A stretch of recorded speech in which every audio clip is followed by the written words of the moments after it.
Bakar mısınız kırıntıları? Sanki el açması börek. Şöyle. Şimdi sizin için bir tane alıyorum. Bakın.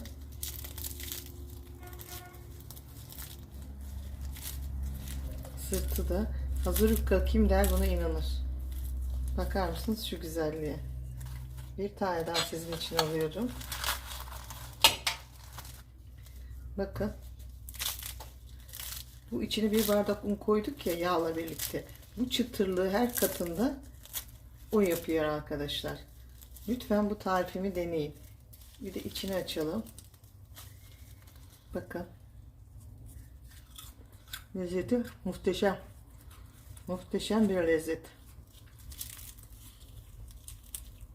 Bakar mısınız şu güzelliğe? Hepinize afiyet olsun. Şu güzel çıtır böreğimi hepinize öneriyorum.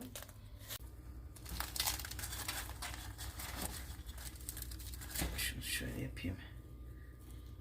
Arkadaşlar görüyor musunuz?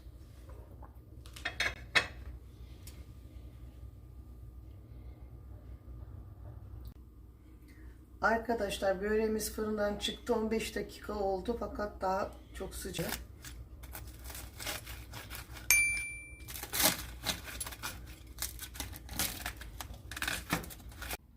Merhaba değerli takipçilerim. Bugün sizlere hazır yufka ile ıspanak böreği yapıyorum. Fakat bu ıspanak böreği el açması gibi oluyor.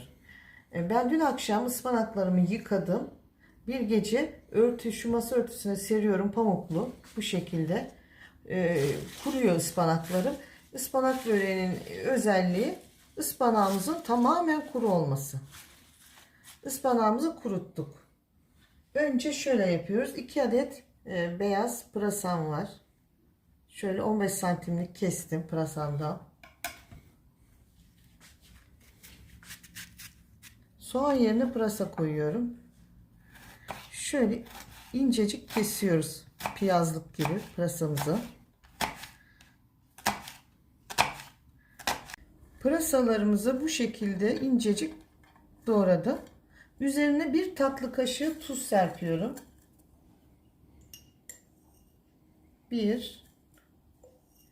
2 çay kaşığı da pul biber. Pırasamızı biraz öldürmemiz gerekiyor. Çiğden koyacağımız için diriliğini alıyoruz pırasamızı. Şu şekilde. Pırasamız hazır. Ispanağımızın içine 1 fincan zeytinyağı. Bu ıspanak için olan yağ.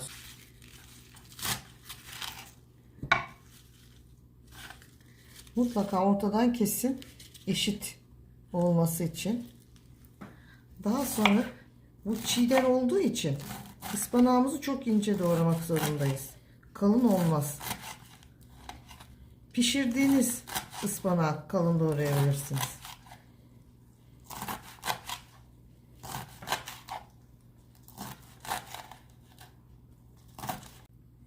Ispanağımızı bu incelikte doğrayacağız. Bakın. Şöyle bu kadar ince olacak. Bu şekilde karıştırıyorum. 1 kilo ıspanağımı bu şekilde incecik doğradım. Altındaki sosuyla birlikte, zeytinyağı ile birlikte karıştırıyorum. Güzelce karıştıracağız. Daha sonra 150-200 gram çökelek peyniri, yağsız. Siz dilediğiniz peyniri koyabilirsiniz. Tekrar karıştırıyorum. Homojen bir şekilde peynir her yerinde olması gerekiyor.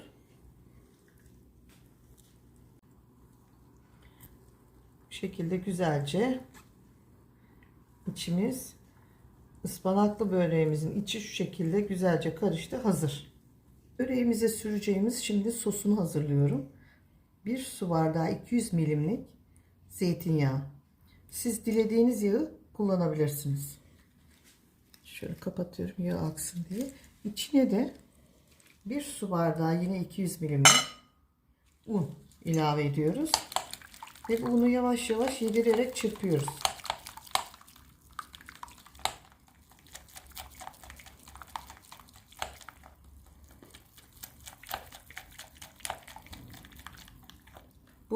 hazır yufkamıza süreceğimiz sosumuz bu şekilde hazır. Hazırlamış olduğumuz zeytinyağı ve un olan sosumuzu yufkamızın her yerine değecek şekilde, hatta böyle fırçayla da yapabilirsiniz ama fırçayla bu şekil biraz zaman alıyor. O yüzden ben eldiven giydim. Bakın bu şekilde hem çabuk oluyor hem yufkamızın her yerine bu yağlı un değmiş oluyor.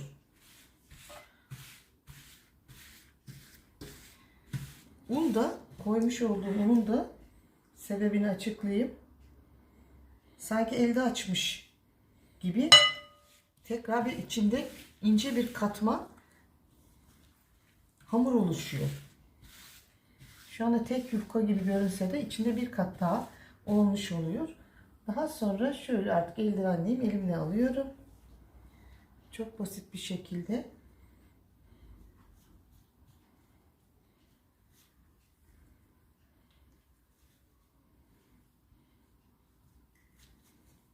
şöyle alıyorum, sıkıştırarak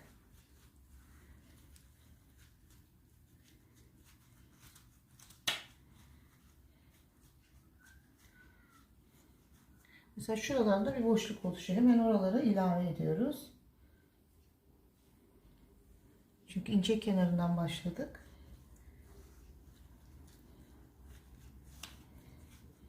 Benim yufkalarım küçük. Eğer yufkanız büyükse yufkayı ortadan ikiye keserek çalışın.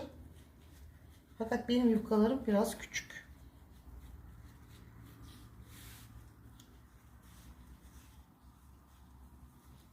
Tepsi böreği yapıyoruz. Şimdi zeytinyağıyla yağlamış olduğum tepsiye koyuyorum.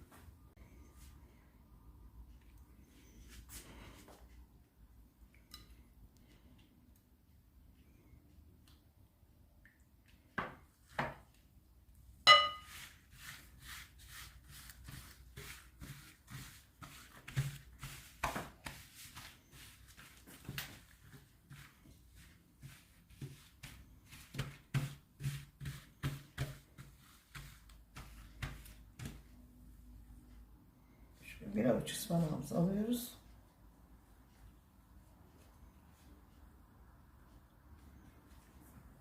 Biz ıspanağı bol seviyoruz.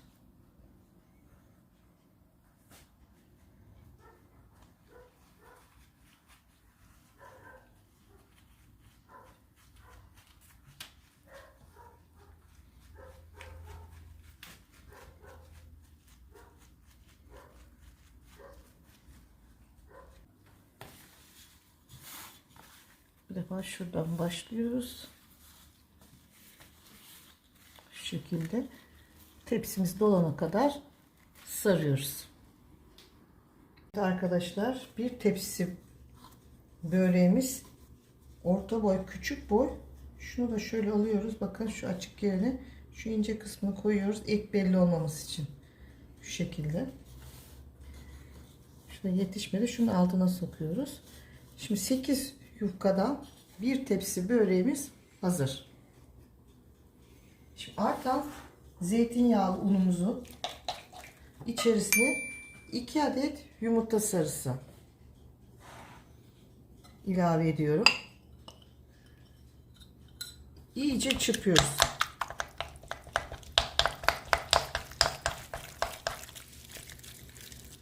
Ondan sonra üzerine şimdi süreceğiz. Bakın 1 kilo ıspanak 8 yufkaya küçük boy tam geldi, bitti. Şimdi üzerine şu kalan un, zeytinyağı, yumurta sarımızı süreceğiz bir güzel. Her tarafını eşit bir şekilde bu malzemeye yedirin.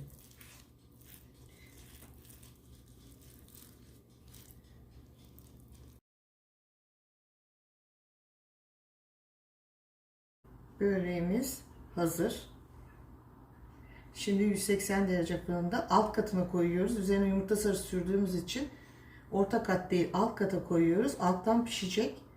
Daha sonra orta kata çıkararak üzerinin kızarmasına izin vereceğiz.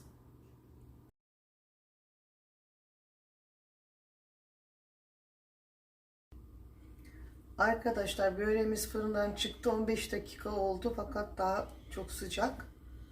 Gördüğünüz gibi el açması gibi çıtır çıtır. Bakın pulları dökülüyor. Şimdiden daha kesmeden. Şimdi ben şöyle çok sıcak olduğu için şöyle bir tutuyorum.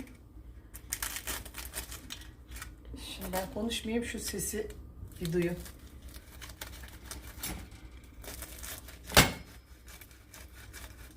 Şuraya yaklaştırırsanız.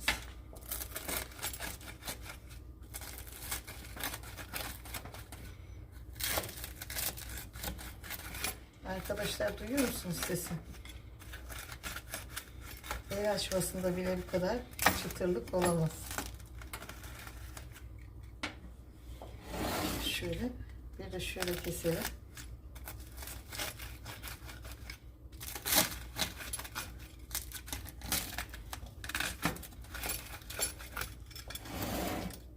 Bir parça daha.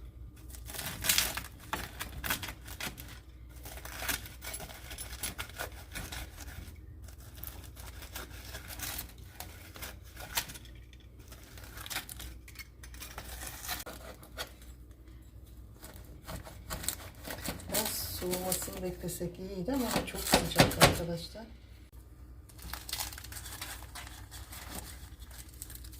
Şunu şöyle yapayım. Arkadaşlar görüyor musunuz?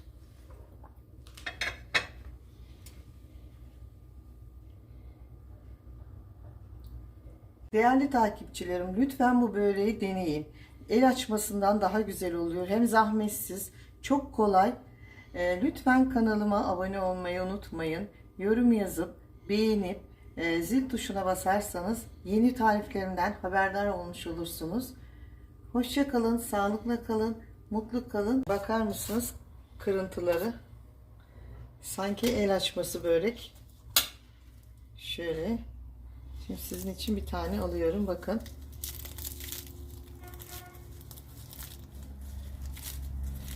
Sırtı da. Hazır yufka kim der buna inanır. Bakar mısınız şu güzelliğe? Bir tane daha sizin için alıyorum. Bakın. Bu içine bir bardak un koyduk ya yağla birlikte. Bu çıtırlığı her katında o yapıyor arkadaşlar. Lütfen bu tarifimi deneyin. Bir de içini açalım. Bakın. Lezzeti muhteşem. Muhteşem bir lezzet. Bakar mısınız şu güzelliğe? Hepinize afiyet olsun. Şu güzel çıtır böreğimi hepinize öneriyorum. Hoşça kalın.